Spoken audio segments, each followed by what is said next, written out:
I'm Bill Hansen, Senior Product Manager for StorageCraft. My focus is on cloud services, and you'll see that as I talk today. I'm pretty biased towards cloud and the services and different things we offer and take care of there. But we're going to start with this webinar on if you think your IT security can stop ransomware, think again. It's definitely something we see, and I wanted to get into it with everyone and talk and share some of the knowledge we have at StorageCraft and what we see. As we're right in the middle of it when it comes to backup and recovery. We're really right in the middle of issues and things. We work with many, many partners, and we get to see real time what's happening in the industry and who's affected by what, and share a little bit of what we know with all of you, and hopefully help you to learn and understand how best to handle your different data or clients' data or partners, however you do it, to make sure you're protected with ransomware and other things. So with that, I'll get started, and we'll just mention that at the end of this, towards the end, we'll have a question and answer period, and it'll be kind of online, so in the chat window you can put your questions, and we can address those as we get toward the end of the presentation. So anything that comes up, just put it in there, and I'll do my best to address it. You know, earlier this year, just before COVID-19 and all the pandemic stuff that's happened, I was planning to be there in Australia and New Zealand and visit a number of different partners of ours. And unfortunately, that didn't happen, as most all travel's pretty much been stopped for everyone. But I wanted to make sure we reach out to you and still have this webinar and talk about these things. Hopefully, most of you are pretty familiar with our company, but StorageCraft, you know our saying, always safe, always accessible, always optimized. That's where your data's at, here with StorageCraft. And I'll just give a few highlights of our company for those who maybe aren't as familiar. We were founded back in 2003. You know, a profitable company, been around a long time. When you think about it, 17 years in the data and technology industry is quite a while. We are global. Headquartered in Draper, Utah. That's where I'm located, so I'm here in Mountain Time. And but we have offices around the world, in Sydney, in Europe, and different places. We really, our channel focus, really want to help our service providers and our partners. That's really where we focus. And we have end users as well, but have a lot of investment in our company. We're coming out with new technology all the time. Some key products, and we'll touch on those a little bit today. And really, we've been around a long time. For those, again, who don't know us or aren't as familiar, we have millions of servers and VMs that we protect, and we've been doing that for a long time through our Shadow Protect and other services. So we have many petabytes of data that's being protected through our services. And just so you know, we really cover a wide gamut of the verticals, you know, from enterprise, healthcare to engineering, construction, education, government. We really have solutions that can be customized and flexible to whatever the vertical is. We all create data, and obviously that makes it a great place for us to be able to cross different verticals and help people wherever they need it with protecting their data and restoring it when needed. With that kind of intro, I want to get into a few things. And just first thing, what is the cause of a disaster recovery event? I got some pictures you see there. This is usually what comes to mind for most people when I think of a disaster. They think of natural events, you know, hurricanes in the U.S. It seems like every season they just keep getting rougher. We've had the fires. I know it's devastating in Australia this year. Lots of devastation that happens around the world, from floods and fires and even avalanches and whatnot. And that usually is what comes to mind when you think of a disaster recovery event. How are you going to protect your data, your business, when these things happen? What's interesting is you do a little research and you try to figure out, okay, what's the cause? When you look at the actual data, what is it? And I looked around and got a few different images here to show some information, some statistics about what's causing unplanned downtime or disaster recovery. And what's interesting here is the number one cause is not those things we just took a look at. It really comes down to human errors and you know, mistakes and things that we make. We're not perfect, and things happen. That's, as you can see in the main statistic, about 60% are human caused. Whereas when you look at your fire and flood and those natural disasters, that's really more of the, 25% of the time, 20% of the time, that's what the cause is. So we need to be prepared for those events, obviously, but at the same time, it's that human error that really is the bigger cause of disaster recovery events. I wanted to share a little bit of that. It seems like all the numbers are not all the same as they look at different sources, but the percentage or the mix is about the same in terms of where disaster recovery events are coming from. Now, one of the newest things, of course, that's been growing rapidly is the growing threat of cybercrime and ransomware in particular. It's unfortunate, but that's the industry. That's now $1 billion industry for those people who do this, and they've really targeted service providers and others who are at the heart of protecting and taking care of data in all these companies. And really, that's what's happening, from the crypto locker to different things. It's prevalent all over, and it's happening all the time. Ransomware is real. I think I'm speaking to those who probably know that better than any. But it's a real threat, and we have to be prepared for it. Again, a few statistics, and it seems like every time I look for more stats on this, it changes all the time, but you'll see quite easily the key takeaway. But back in 2017, it was estimated that ransomware costs more than $5 billion. And that's not in terms of the ransom paid, but that was how much it cost in terms of revenue and business. That impact to business was $5 billion. And it's expected to grow well beyond that in 2020, even in 2019, 11 billion. And it wasn't very far off from that. So really becoming a major business for those who are doing those things. In terms of what they make, but the 11 billion, can you imagine that impact on the economy and those people who are running businesses who've lost that? Another key one here I wanted to call out is that 77% of organizations experience cyber attack while running up-to-date security solutions. So even though you're doing everything you can to keep your security to the latest and greatest, your antivirus, we're still being attacked by ransomware, and they're finding new holes and new ways to get through all the time. And it's estimated that a new business will fall victim to ransomware every 14 seconds. And that was a 2019 statistic. So it's a few months old, but I know it's not changed very much. If anything, it's happening even more often now. And again, the key takeaway here is ransomware is growing, and sadly it's grown quite quickly and has a huge impact on business and what happens to your data. And it's really come down to, it's no longer a question of if, but when you're going to get hit by ransomware. So let me share a little bit about what we see at StorageCraft. Again, like I said, we're right in the heart of this. We do data protection and recovery. We work with people all the time who are facing ransomware and other crypto problems. And we've seen over a 600% increase in ransomware-caused restorations.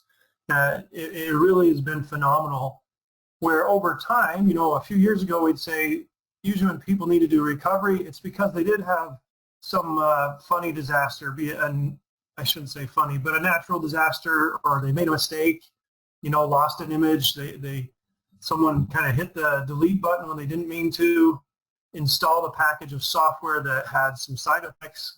And so you're getting one or two machines, maybe a handful of the machines in a business would be damaged and they would need to restore. And what's amazing now is with ransomware, entire sites are being wiped out or being crypto locked or something, and they need to restore many, many machines and across different clients. And we're seeing that. It's real and it's growing quite a bit. So really the question comes down to this, and you're probably very familiar with this saying, well, do you have a plan? And when you fail to plan, you're planning to fail. Or conversely, no one plans to fail, they simply fail to plan. And I think that's so true, and everyone has a strategy, or they should have a strategy, on how to handle different types of disasters, particularly ransomware. As I showed earlier, it's not so much if it will happen, it's when. Now, what are your plans to recover if that or when that occurs?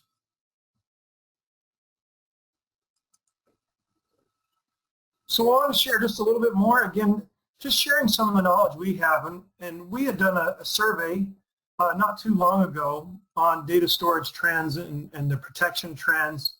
And I want to share just a few of those results, not the whole thing.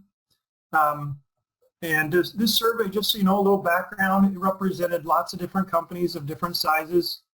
As you can see here, kind of the mix from, the smaller, down to 100, 500 employees, all the way up to, 1,000, 2,500 employees, as well as different sizes of storage content that they're trying to store from, just a few terabytes up to more than a petabyte. And what's their cloud strategy, whether they have one or not.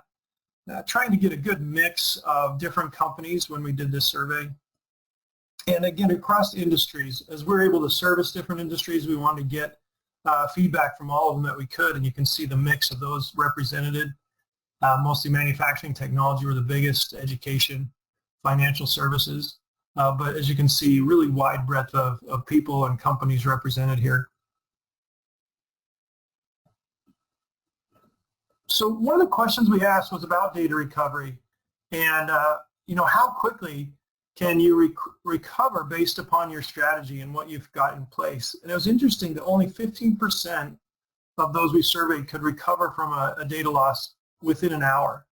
As you can see, most, if you get a little bigger and look at 24 hours, most are able to recover in about 24 hours, but only a very small number could do it less than an hour. So very encouraging in some ways. People have plans in place, which is great, but it's that RTO and RPO that becomes important, and how much time can they handle being down while they recover, something to think about.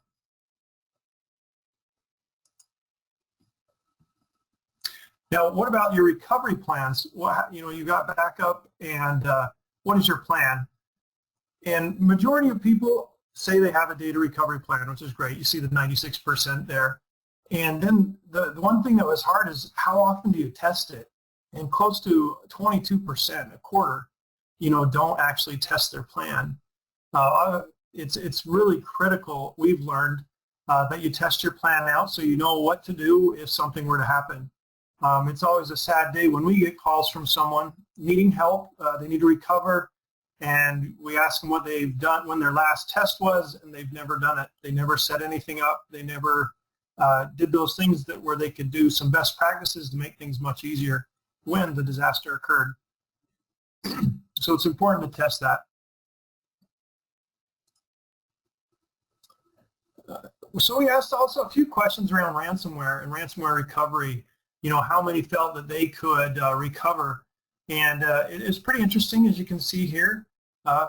Many felt they have a plan in place and are confident, about 2/3 felt like they can recover from a ransomware attack, which is great.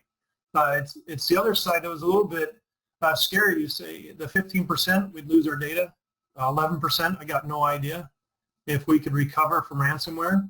And maybe you fall into some of those categories. Here's a great time to think about what you can do and what your plan is to address it. So, and fundamentally, you see kind of a on our slide here is just put a disaster recovery plan in place. It's so important. It becomes your last line of defense. After you've done all those other things, which are good, you set up your security, your antivirus, your different things, your policies for work, your anti-phishing, all those type of things.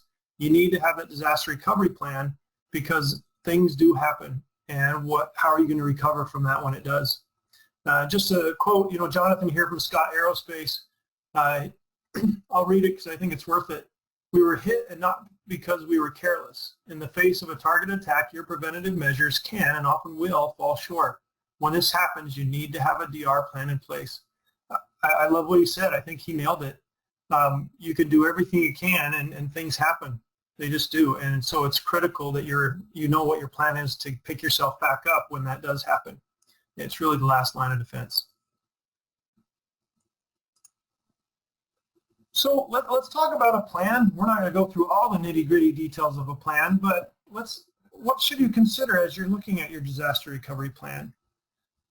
First, plan and document. I think this is pretty critical, is to write it down. So many just have, oh, well, we'll do this, this, or that, and a few people understand what it is, but maybe the whole organization doesn't. So get it written down. Define exactly what your recovery time objective is, your recovery point objectives. You know, those different things that are important. Who's going to be involved? What kind of equipment do you need? How are you going to do communications and notifications, that type of thing, and document it. Secondly, test and execute. As I mentioned before, and I'll probably mention it again, it's so important to test and execute that plan. It's really sad when so many have never tested it, because that's what you need to do, or else you're not really prepared and you don't have that confidence that you can recover should something happen. And then lastly, review and revise. This is a great cycle of disaster recovery planning. You know, do that test. What worked? Maybe something didn't. Maybe your communications didn't work quite well enough. The right people didn't know. Maybe you found a hole in your test where you couldn't recover, or maybe a security vulnerability that you were able to uncover. So maybe you need to do something else, set up some different alerts, a chance to review and revise. And then the cycle can go around and around. And you know, it's really up to you on how often you run a test and do your plan. At a minimum, I'd say you need to do it at least once a year, but we see many who do it about once a quarter to make sure their plan's in place and just make sure they're ready. So here at StorageCraft, of course, we have a number of products to help address your disaster recovery and our backup and protection. One of those things are OneSafe converged scale-out storage. I'm not sure how familiar you are with all of our offerings there, but it's our hardware-based scale-out object-based storage. It's a file front end. Also, we have ShadowSafe. This is our next generation of data protection software. So we have Shadow Protect, which has been around a lot longer, and our newer ShadowSafe, a new SLA-oriented data protection. And really, again, next generation in the way it addresses data protection and recovery. And then lastly, cloud services. That's the place where I spend most of my time, where we purpose-build a disaster recovery cloud platform. Again, disaster recovery as a service to deliver and help you with your plans and what you do to protect yourself against these different things that can happen. So with all that, I said quite a bit, but how often does this happen? As I said, it's getting more and more frequent all the time. I wanted to share just a few use cases or scenarios where we've seen ransomware hit and how people have recovered given that they had a plan and were able to execute it. This one, Glazerite renders, Glazerite, they're a company over in the UK, and it's really important that they have their data, you know, secure, just like anybody. And they really had a robust plan, you know, and they adopt some of the most rigorous rules and regulations on protecting their data and their security. And they work with a partner, and they were providing them solutions. And despite all that work with some of the leading, and like I said, rigorous approach they had on security and protection, ransomware still hit them. And this is back in 2017, but they fell victim to ransomware, and of course it locked up all their data. And when you think of the downtime, it mentions here 15,000 pounds per hour for them to be down. So it's extremely expensive for them, and really for anyone. But thanks to their IT partner and their provider, they were using Shadow Protect, and still are, by the way, SPX. They were able to go back to images that were not corrupted and in some offsite protected storage and be able to restore back from them. And in less than 4 hours, they were able to get all their machines back up and running and really limit their downtime. So it was a great story, but the simple one where they had a backup that was in a spot that was protected, and they were able to restore back from it using Shadow Protect.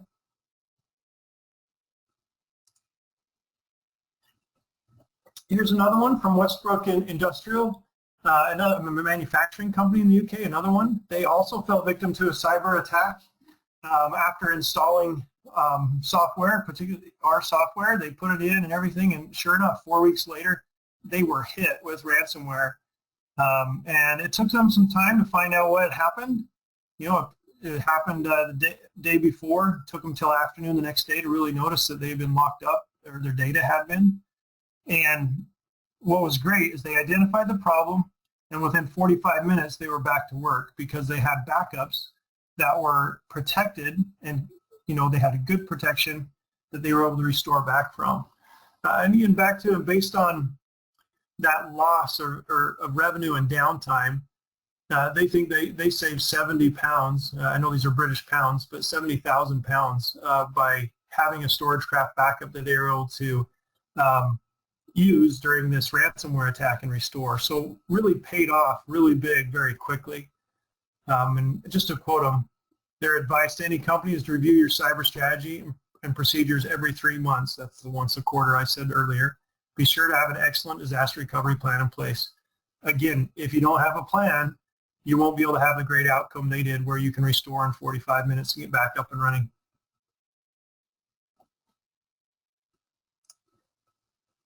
Now, I want to jump into cloud services a little bit. Again, that's my focus at our company here at StorageCraft, but I want to explain a little bit just what that is and how that works, and give you a couple more use cases where this was able to be part of a disaster recovery plan and help someone recover. So let's start at the basics. What is it? Our cloud services, although the name is generic, it's very purpose-built. A disaster recovery cloud that was designed specifically for this case. There's a lot of other things out in the market that you could use, that you could piece together, different solutions to try to come up with this, but we've pre-packaged this fully built, ready to go for disaster recovery, and really help you protect that your business systems, your data, and have that continuity when disaster strikes and you need to recover quickly.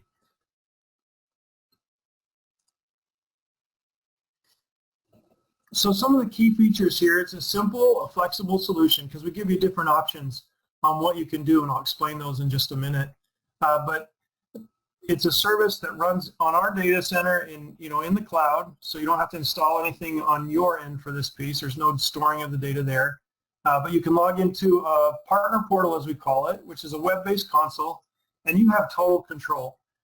You can manage your different machines, the retention, the recovery points, even the recovery back to your site. You can manage and do all that yourself. You're not dependent upon us to do that. We really like to say that you have total control. And again, that's self-service. You can spin up a VM anytime, a virtual machine that'll run in our cloud, and do that at will.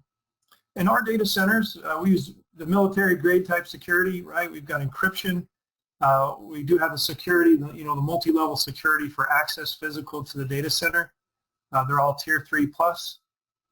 For your region, we use the XDC data center in Sydney, if you're familiar, so we use that. Many other major cloud providers of services utilize their same facilities. And really, with that, we get that 5 nines of uptime and 24/7 monitoring, not only from them, but from our own network operations center who's watching and making sure that things are happening as they should there in our data center. So with our cloud services, fundamentally we have 3 service levels: Cloud Basic, Cloud Plus, and Cloud Premium. And Basic, just like it sounds, is simple and secure offsite storage that's sitting out in our data center. And if you have the need to recover that machine image, you can download it straight from our site through that portal, or we'll even put it onto what we call a BMR drive, which is a bare metal restore drive, and ship that to you. Depending on bandwidth, that sometimes is much easier. So Plus is just building on top of that, where not only can you download and recover the image, but if, say, you just need a simple file or folder, you can mount that image in our cloud and be able to search for that and pull that data right back to your site or your client or partner site as quickly as you need to. And then Cloud Premium, as it says, is the premium one. It's got all the whistles and bells, where you have all those features plus full virtualization, where you can now fully fail over to our cloud. If, for say, your entire data center went down or your environment goes down, you can virtualize all your systems, machines, your networking, and have that full disaster recovery as a service running on the StorageCraft cloud. and that's Cloud Premium. So those are the basics of the 3 offerings we offer today. One of the things that I like to mention is we have what's called a virtual machine policy, where we have one-click orchestration, where you can go in and set up your different machines and their dependencies so that everything, when a disaster strikes, starts and runs just as you need it to. So for example, maybe you've got a license server or some database server, SQL server, something that needs to come up to speed and be running before other servers in your environment come up and start running. And so here's a place where you can define that policy and set those dependencies. And once it's all set up, you can test it. And again, when you're in that disaster scenario, at the click of a single button, you can now spin up your environment in our cloud and really help you for that recovery time objective to get back up and running very quickly.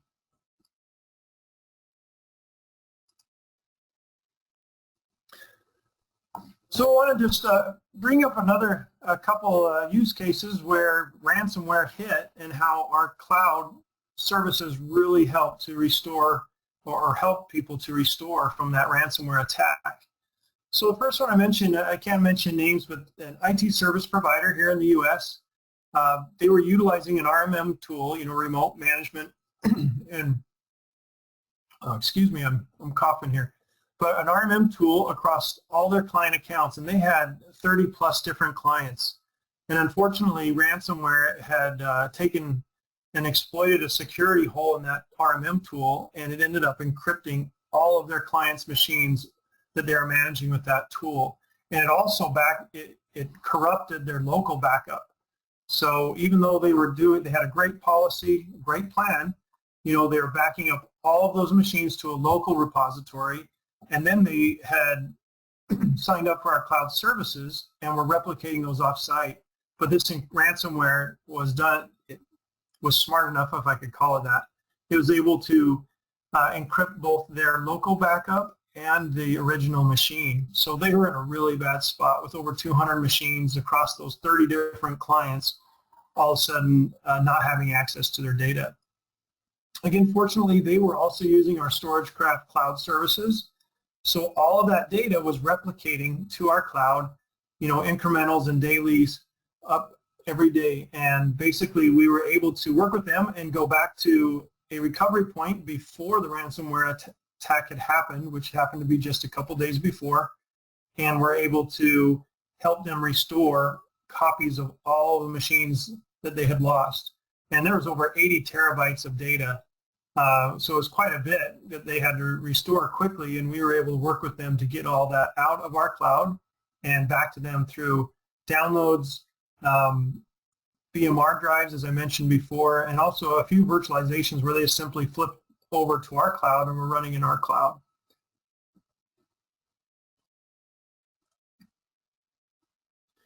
Another one I want to mention is just a retail sales client, mid-sized retail, east coast of the US. They were in a similar situation where, again, ransomware had corrupted their point of sale machines. So if you can imagine you're a retail business, that's really the lifeblood of what makes your business run, as it talks to both inventory, it manages, the money, the transactions, those type of things. And they got hit in an afternoon, and it also corrupted their local backups. So they were really in a bad spot because they simply in a lying down kind of business down scenario due to this ransomware. And of course they didn't want to pay the ransomware, and they'd been using our StorageCraft cloud services, which again gave them the opportunity to restore without having to pay a ransom. And they did just that. We were able to work with them to get to recovery points out of our cloud and replicate them down. And we utilized a lot of BMR drives in this case, and even were able to expedite some things same day. So we did a point-to-point air service with them, and we were able to get them back up within hours of them receiving those drives with all the data, so that the next day they were able to keep going with their business. So they had a little downtime, but not as much as it could have been. Really a great story where working together, we were able to help them. Our services in terms of the product, but also with people and just willing they were willing and we were willing to do whatever it takes to help them get back up and running. And it turned out to be a much better scenario than if they hadn't had that.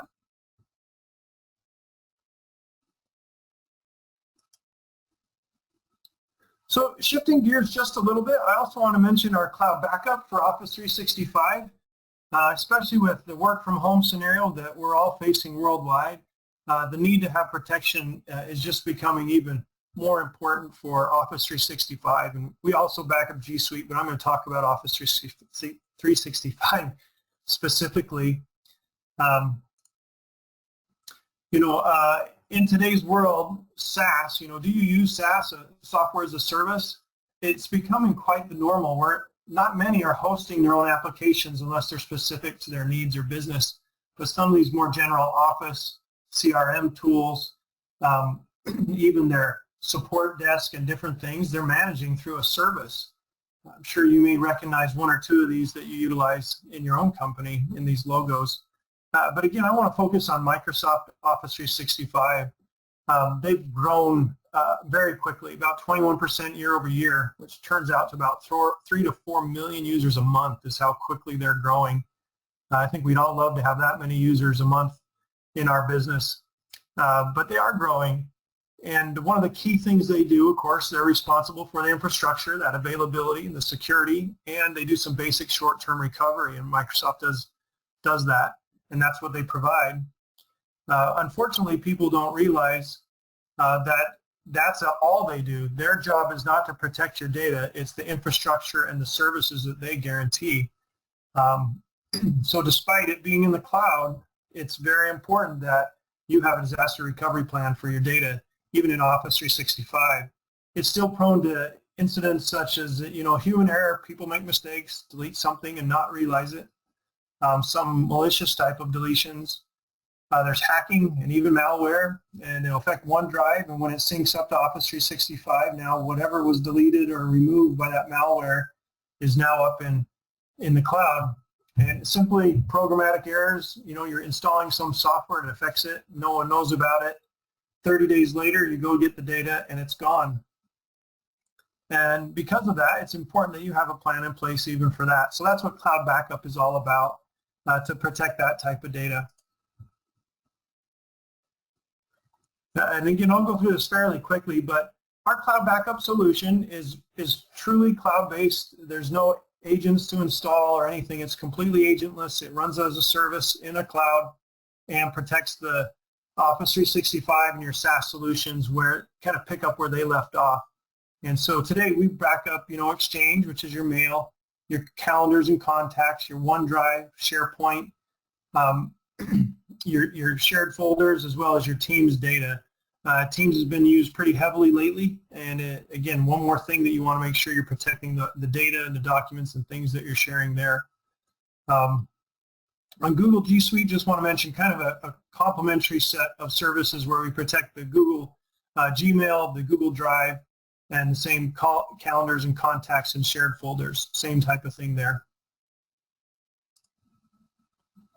And just at the highest level, again, the idea of cloud backup is we do multiple backup scans every day, about every 8 hours of your Office 365 data, agentless, as I mentioned. And you have a couple options in terms of storage where we store it on our account, which is basically backed by AWS, or you can use your own Azure account where you can just put in your credentials and the data will be stored there. We have unlimited capacity and retention, so you don't have to worry so much about that. And then again, through our partner portal, you have access to restore and get that data whenever you need, really designed for you to have total control.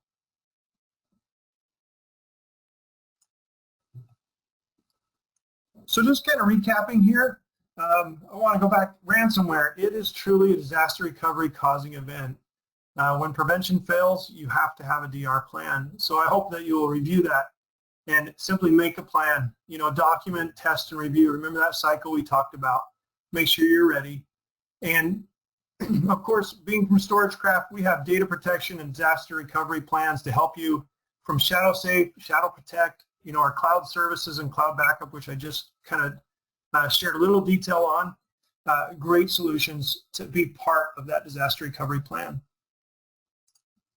And just hit again on our next generation products of OneSafe, physical storage there, to ShadowSafe, the data protection software, and cloud services where you have disaster recovery in the cloud.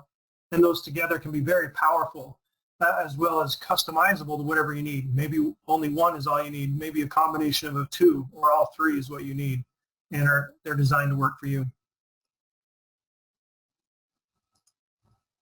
So really just to go back to StorageCraft, we want to be the one vendor, the one solution where you can customize and right size the solutions to fit whatever you need. Keep it modular, flexible, and future-proof. And you see it right there. We have solutions that hopefully will be part of that disaster recovery plan, as that is so key to make sure you're ready to recover from any type of issue or disaster that you may see around data. Now, I really want to thank you all for being at the webinar and listening to a lot. I know there's a lot of things we went through there. Hopefully I didn't go too quickly.